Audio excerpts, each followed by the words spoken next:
Hi there! Sharing the record summary with your clients is very easy. From the patient's record page, go to the record you want to share and click on the Actions button.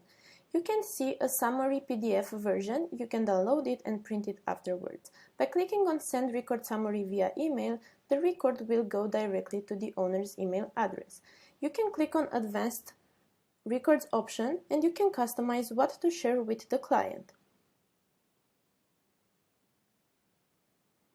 If you click on Send Record Summary via email, you can add extra email addresses if you want to share that record with another people.